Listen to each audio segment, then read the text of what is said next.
Yes. अपीलार्थी गण और परवीन कुमार मृतका का पति द्वारा दाखिल की गई अपील उच्च न्यायालय द्वारा दिनांक 21 मार्च 1996 के उसके निर्णय और आदेश द्वारा निरस्त की गई। विशेष अनुमति द्वारा यह अपील गुरुचरण कुमार और श्रीमती सुदेश परवीन कुमार के माता पिता द्वारा दाखिल की गई है। हमें सूचना दी गई थी कि परवीन कुमार ने इस न्यायालय में अपील दाखिल नहीं किया है क्योंकि उसने पहले ही संपूर्ण कारावास को भुगत लिया।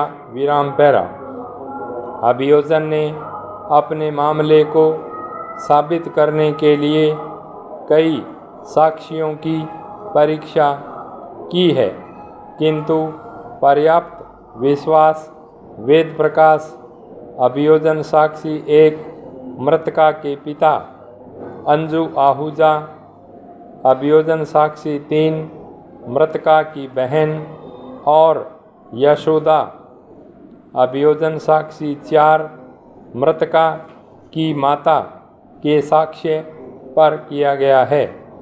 अभियोजन ने अभिलेख पर मृतका गीतू द्वारा अपनी माता, बहन और मीनू सहेली को लिखे गए कई पत्रों को तथा उसकी माता और बहन द्वारा उसके लिखे गए कई पत्रों को अभिलेख पर लाया है। इन पत्रों और कुछ दस्तावेज़ों को आक्षेप के बिना प्रदर्श के रूप में अंकित किया गया है। यह अधिकथित किया गया है कि गीतू द्वारा लिखे गए पत्रों को सम्यक रूप से उसके हस्तलेख में होना साबित किया गया है। मृतका द्वारा छोड़ा गया आत्महत्या पत्र भी है जिसे प्रदर्श P4 के रूप में अंकित किया गया है और उसके हस्तलेख में होना साबित किया गया है।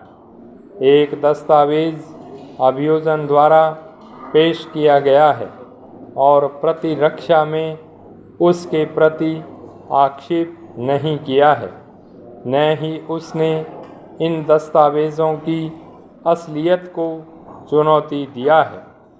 केवल प्रदर्श P33 पत्र को चुनौती दिया गया है जिसे यशोदा अभियोजन साक्षी 4 द्वारा दिनांक 13 जुलाई 1990 को उसकी पुत्री की घटना के ठीक पूर्व लिखा गया कहा गया है, जो प्रतिरक्षा के अनुसार दहेज की मांग के मामले का समर्थन करने के लिए मिथ्या ढंग से तैयार किया गया था। हम अभियोजन द्वारा परीक्षित साक्ष्यों के मौखिक परिसाक्ष्य का उल्लेख करने के बाद इन दस्तावेज़ों पर बाद में विचार करेंगे।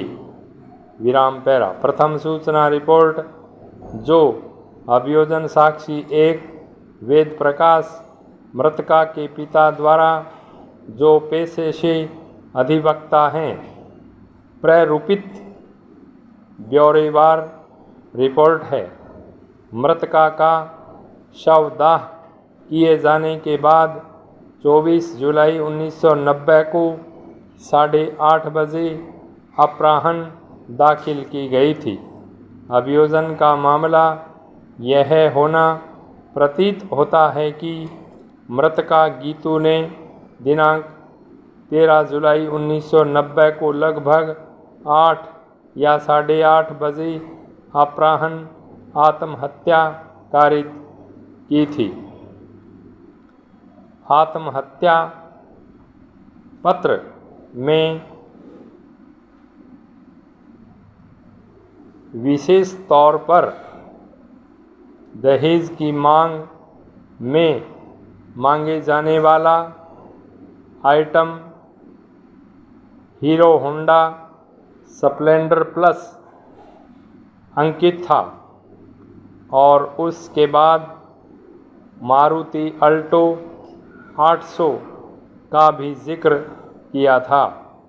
प्रथम सूचना रिपोर्ट में अभियोजन साक्षी 1 द्वारा यह अधिकथित किया गया है कि उन्हें विवाह के बाद शीघ्र यह जानकारी हो गई थी कि अपीलार्थी गण तथा प्रवीण कुमार उसका पति सूचनादाता द्वारा दिए गए दहेज से संतुष्ट नहीं थे। उन्होंने इस तथ्य से व्यथित अनुभव किया था कि मृतका इस तथ्य के बावजूद पर्याप्त दहेज नहीं लाई थी कि उसका पिता समृद्ध अधिवक्ता है और अधिक नकदी तथा मारुति कार भी दे सकता था।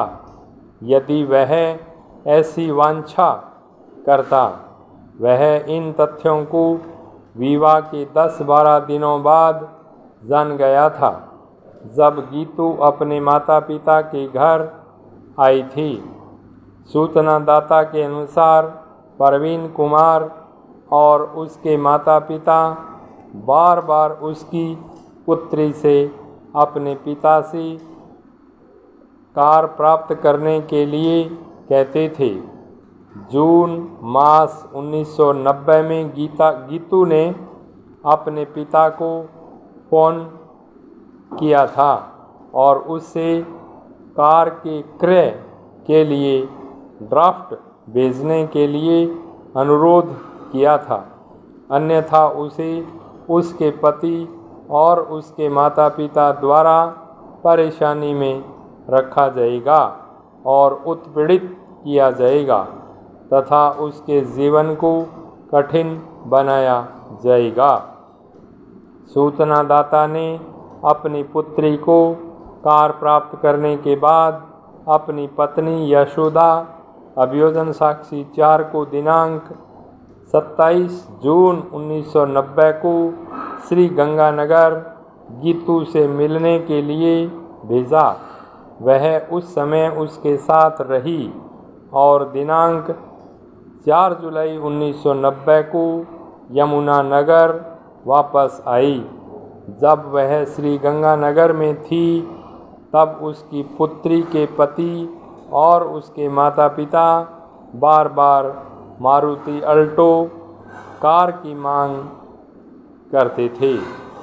गीतू ने भी उसे यह सूचना दी थी कि वे कार के लिए उसे प्रताड़ित कर रहे हैं और लगातार अपने पिता से कार लेने की असफलता के लिए उसका उपहास कर रहे थे।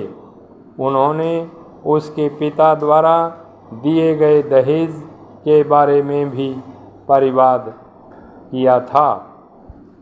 सूचनादाता बहुधा टेलीफोन पर अपनी पुत्री से बात करता था। जब उसने 13 जुलाई 1990 को अपनी पुत्री को फ़ोन किया, तब उसे अपीलार्थी गुरुचरण कुमार द्वारा यह सूचना दी गई थी कि गीतू अपने कमरे में सो रही थी। उसने पुनः लगभग 8:30 बजे फ़ोन किया, तब उसे अपीलार्थी गुरुचरण कुमार द्वारा बताया गया था कि गीतू ठीक ठाक थी, किंतु उसके शीघ्र बाद उसे गुरुचरण कुमार का उसे यह सूचना देते हुए फ़ोन मिला कि वह अपने कमरे के भीतर लगभग 2 घंटे से थी और दरवाज़ा नहीं खोल रही थी, इसलिए वह पुलिस की सहायता की इच्छा कर रहे थे। उसने उनसे तत्काल श्री गंगानगर आने का भी अनुरोध किया था। ऐसी सूचना प्राप्त करने पर सूचना दाता एवं अन्य दिनांक 14 जुलाई 1990 को लगभग 6:30 बजे पूर्वाह्न श्री गंगानगर पहुँचे। पुलिस पहले ही उस समय तक पुरानी आबादी उद्दाराम चौक घटनास्थल पर पहुंच गई थी। 22